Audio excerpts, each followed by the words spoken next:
चंद्रशेखर आजाद था, आजाद है और आजाद रहेगा। उसका अंगदी व्यक्तित्व हमको याद था, याद है और याद रहेगा।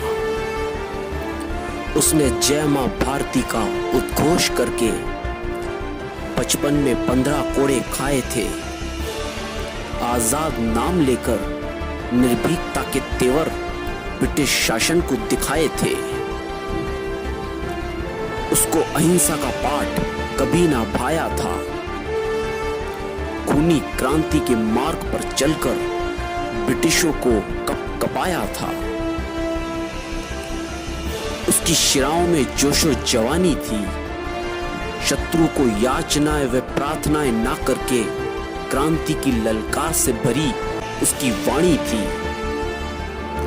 उसकी मुखबरी की किसी गद्दार ने, नॉर्थ बाबर ने घेरा अल्बर्ट पार्क में। साथियों को बचाते बचाते रह गया वीर अकेला था, पर उसको मंजूर ना था गिड़गिड़ाना व शत्रु पैरों के नीचे तड़फड़ाना। रखी कनपट्टी पर पिस्तौल और दागी खुद को गोली थी। मां भारती के लाल ने खेली अपने खून की होली थी। चंद्रशेखर आजाद था, आजाद है और आजाद रहेगा। उसका अंगदी व्यक्तित्व हमको याद था, याद है और याद रहेगा। एक साहसी स्वतंत्रता सेनानी और एक निडर क्रांतिकारी चंद्रशेखर का जन्म 23 जुलाई 1906 को भाभरा मध्य प्रदेश में हुआ था।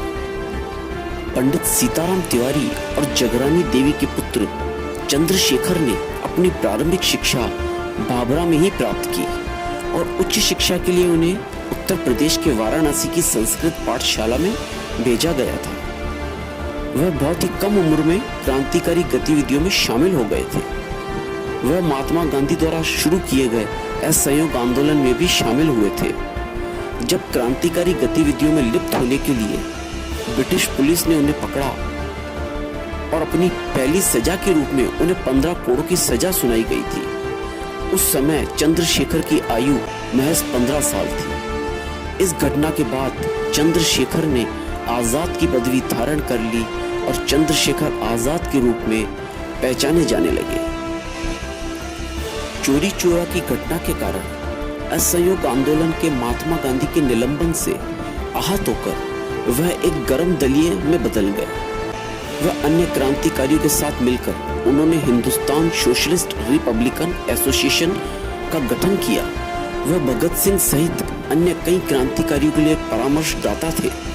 वह किसी भी तरह से संपूर्ण आजादी चाहते थे।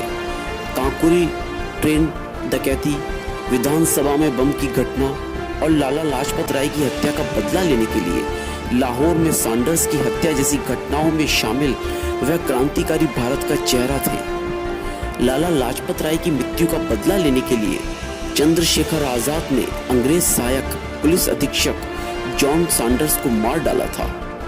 जीवित रहते हुए वे अंग्रेज सरकार के लिए आतंक का पर्याय रहे। साथियों में से एक के धोखा देने के कारण 27 फरवरी 1931 को अल्फ्रेड पार्क इलाहाबाद में ब्रिटिश पुलिस ने उन्हें घेर लिया था।